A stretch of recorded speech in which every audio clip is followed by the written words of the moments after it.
right. The next guest up is a very good friend of ours. He's been on the show before, and it is Joe Williamson from HollywoodWorldOfSports.com, and who will be joining him in just a minute on the SportsSims.net hotline. Joe, my friend, how you doing? Bill Smith. I'm doing good, Bill. How about you tonight? Always good to talk to you, my friend. We're coming up to see y'all here this Friday. Coming up to play the Lions. How have the Lions practices gone? How does the team look? Based on everything I've been hearing, they've had a lot of problems in the off season. Just based on all the Detroit news, people I talked to. A lot of the legal problems have been a huge distraction for them this year. So, I'm kind of having my doubts right now. I think the defensive side is really going to be hurting because it's mainly been the defensive players that have been getting in trouble. I really haven't heard much, talk from them, from their training camp, other than that the legal offenses of some of the defensive players have been quite a big distraction for them in the offseason. So I will be very curious to see how they look on Friday against the Browns. I mean, the Browns are going through some changes too, so I think it's going to be an interesting game to watch on Friday, even though it's the preseason, and the preseason doesn't always tell you what to expect. So yeah, you've had some problems. Who is going to replace Barry at cornerback now that they've released him? Any thoughts? That's hard to say. I mean, it doesn't help matters that Delmas is out with an injury now too. Right. Apparently, my local station, ESPN 961, reported today that he went in for surgery with Dr. James Andrews today for a pretty bad knee injury, and so his return is not known yet. But the cornerback position was already a weak position as it was for Detroit. I think they might. I think it's going to be one interesting competition to see who really gets it. I mean, to me, it's like one of them coin tosses. You might just have to flip a coin between two guys to see who gets it, or maybe even see if there's a free agent out there and make a trade. But like I said, I think Detroit, in a lot of ways, is going to have the same problem New Orleans is going to have this year. I think both teams are going to be really, really great on offense. Defense, obviously, because of all the problems both teams have had legally, I think is really going to be lacking this year. Yeah. Is Sue behaving himself? Other than the one off-season incident with him, getting arrested back early in the springtime, I've heard nothing about him that's been negative. I've heard he's apologized for his actions, and he's pretty much stayed clean ever since, because obviously he's been scrutinized a lot already early in his career, with some of the dirty playing and now with some of the off-field issues. So I think ever since that arrest back in the spring, he's been really keeping clean and trying to stay out of the media in a negative light. So as far as I know, from what I've been hearing and from talking to people, he has been behaving ever since his arrest back in the spring. I really like Tulloch, the middle linebacker. When he came to Detroit, he had a really strong 2010, but in 2011, his performance fell off pretty badly. He spent some time on the sidelines because of injury. How has he looked, and how is that linebacker crew coming together? The linebacker crew is looking solid. Like I said, I think guys like Tulloch and Vanden Bosch and Sue and that front line and the linebackers, if they can stay healthy and obviously stay out of trouble, I think they should do fairly well. But as most people know, Roger Goodell hasn't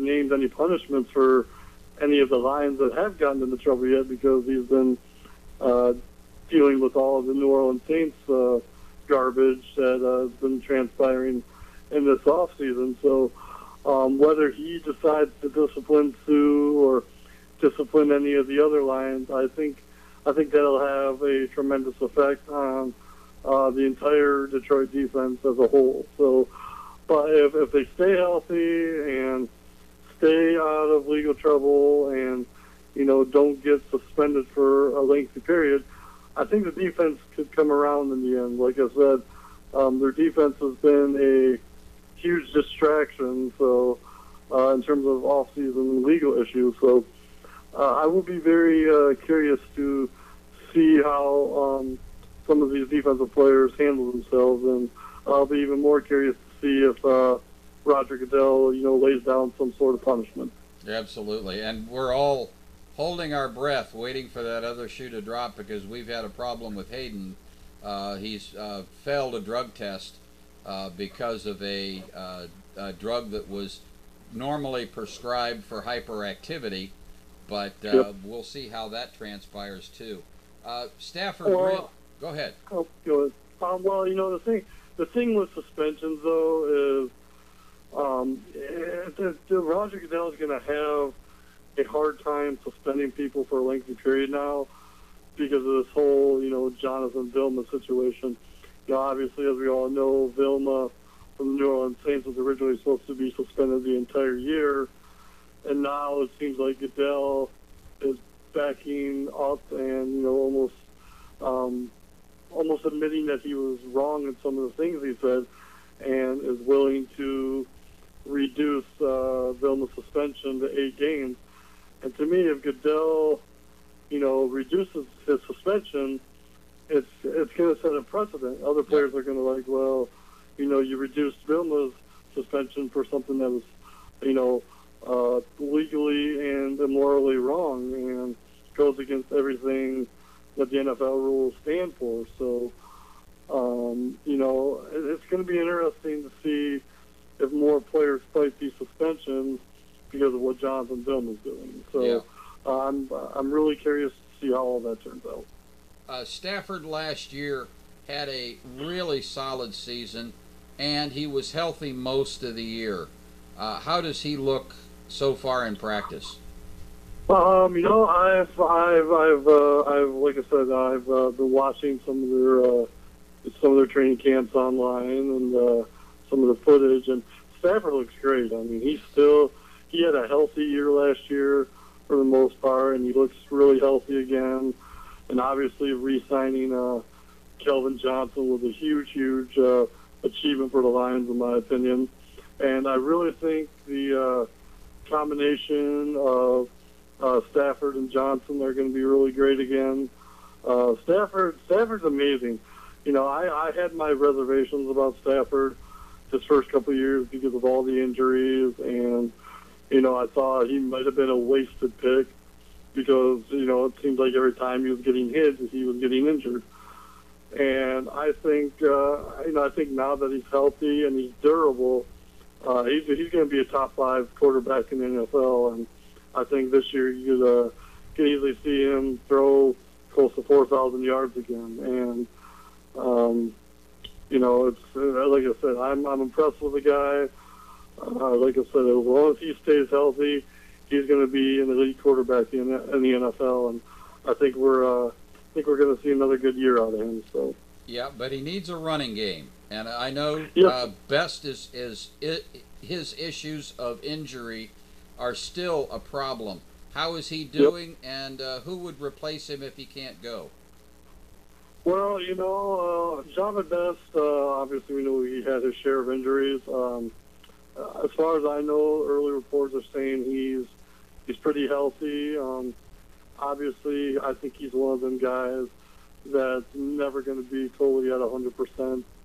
If he goes down, I'm really not sure because Mikel Lashore, who was injured last year, is not, still not fully recovered, and also has been, I think he was arrested twice already Yep. this offseason. So, LaShore, you can pretty much write him out for the time being because of injuries and legal troubles.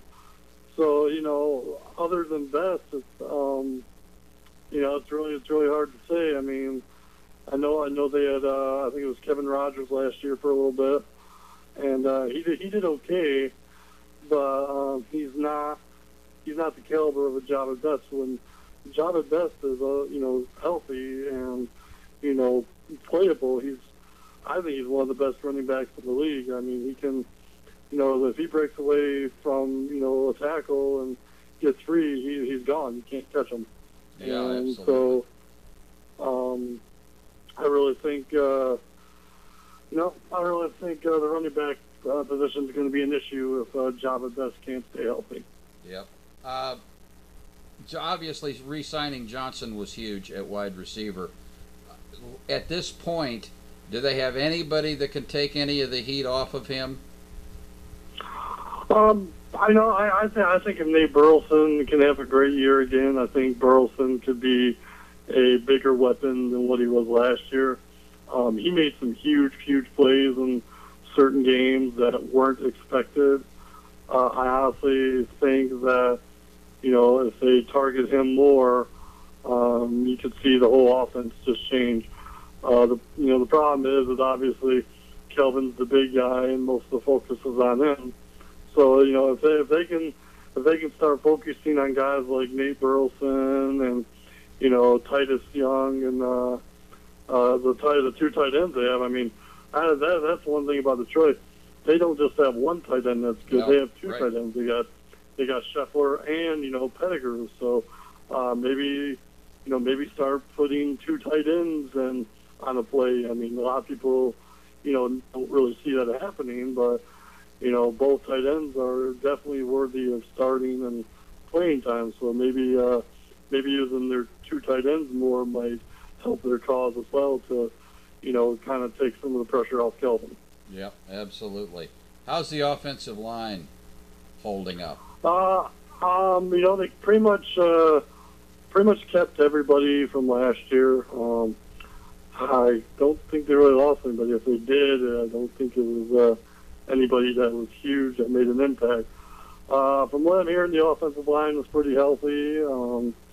Pretty much the same core guys that was last year, and those guys they really stepped up last year. They gave Stafford a lot more time than what he's been used to having, and they protected him a lot more, which is a good thing because all the times he went unprotected, he got injured, and I think that was a huge issue that the Lions needed to address in order to protect their franchise quarterback.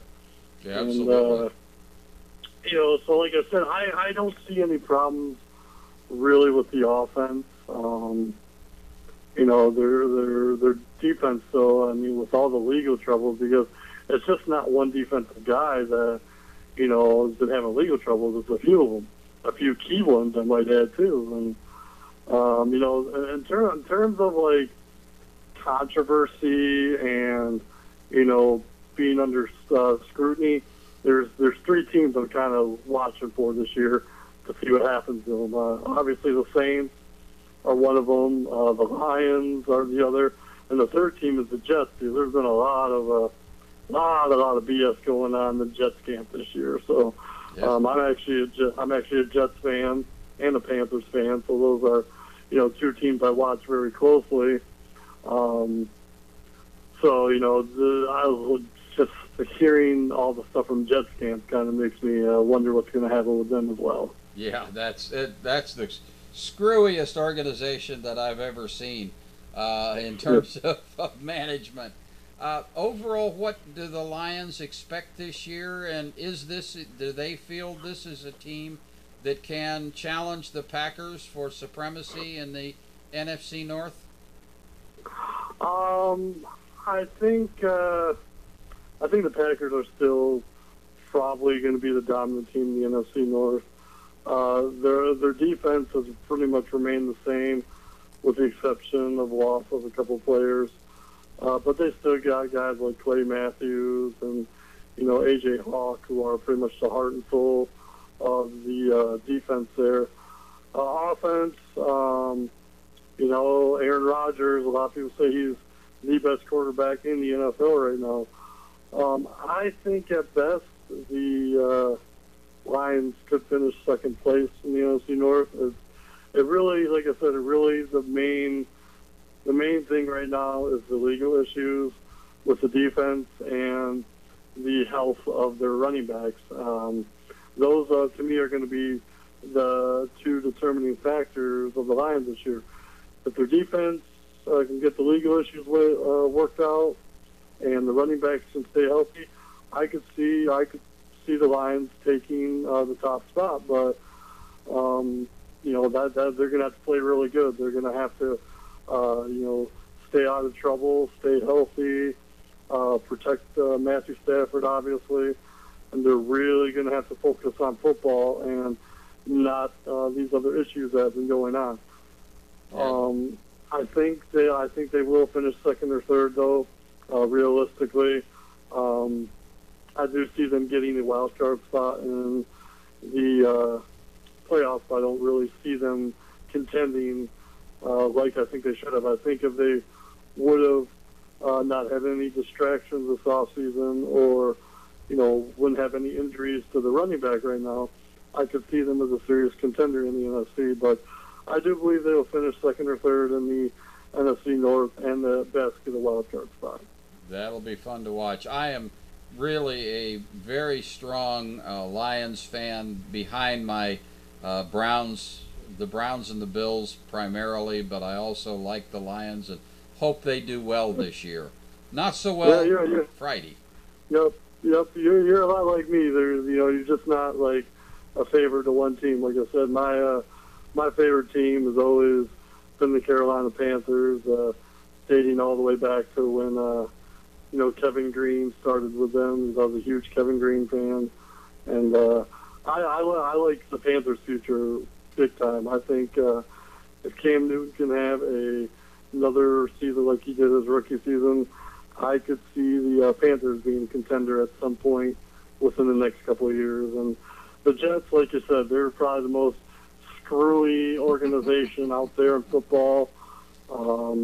You're screwed up when you got fights breaking out every day at camp, and people, your teammates talking trash about you, and people, mouthing off about the backup quarterback.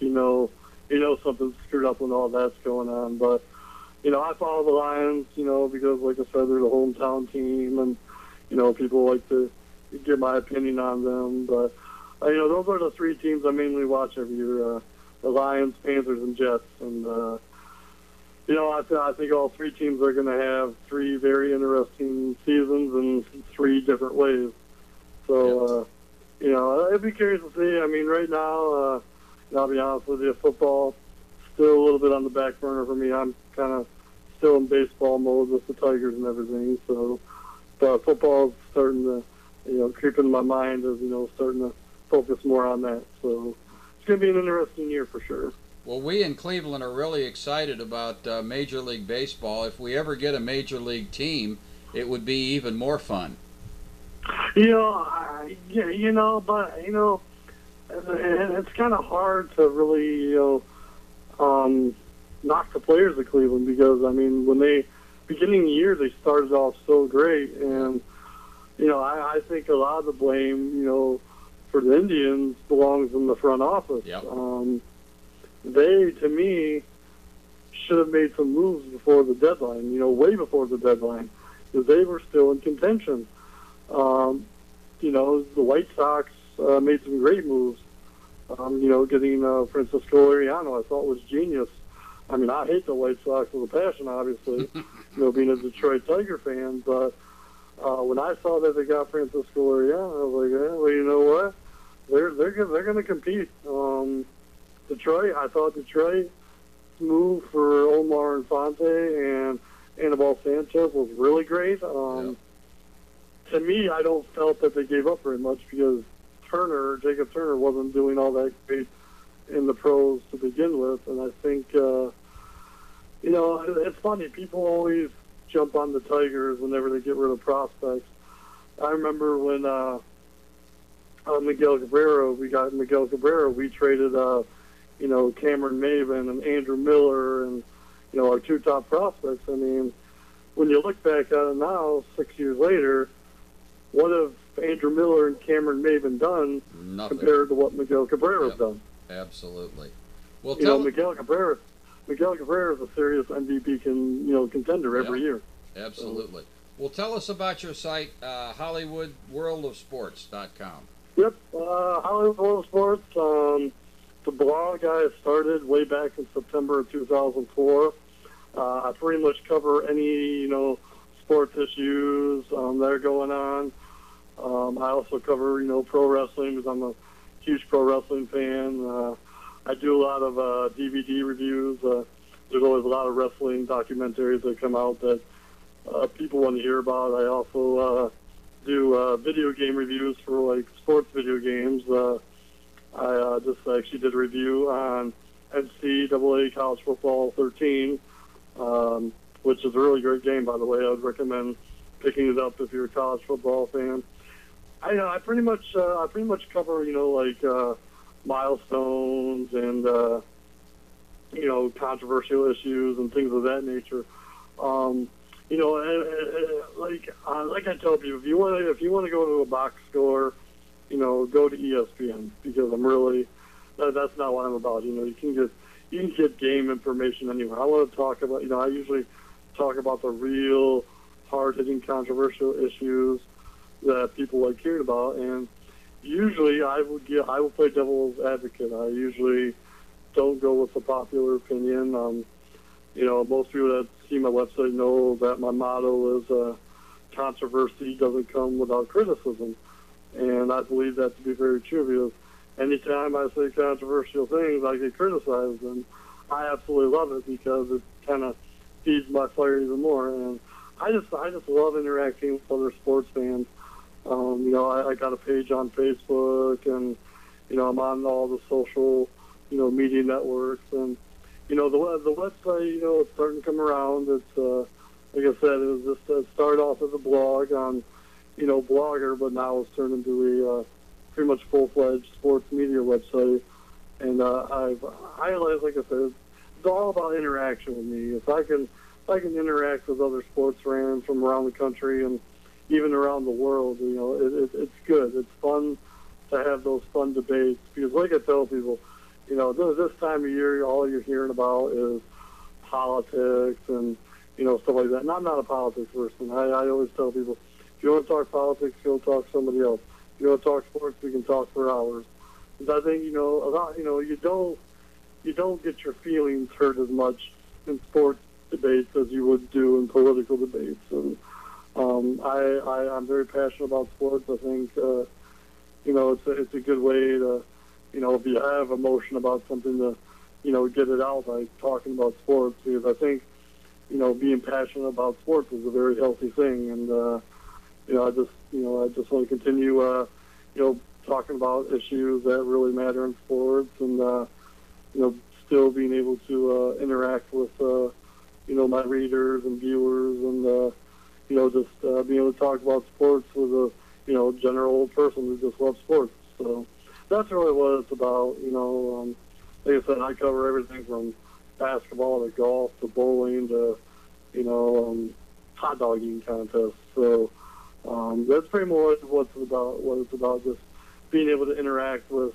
you know, any type of sports fan there is. So I encourage everybody, if you're listening, to check out HollywoodWorldOfSports.com, and just if you have any questions or feedback, just feel free to email me, you know. Hey, appreciate it very, very much, and we'll send you a copy of the show. You can put it up too. All right, well, I appreciate that, Bill, and hopefully I'll be hearing from you again. You know, maybe towards playoff time in baseball, and definitely during the NFL season, because, you know, like I said before, I think this NFL season is gonna be like no other, and I think you're gonna see a lot of interesting things. It's going to be a lot of fun to watch, at any rate. Oh, yeah. Really appreciate it. Joe, thank you so much. Talk to you again soon. Yep. All right, thank you, brother. You have a good night. Take care. Bye now. Yep. And that was Joe Williamson, Hollywood, worldofsports.com. Appreciate very much him being with us.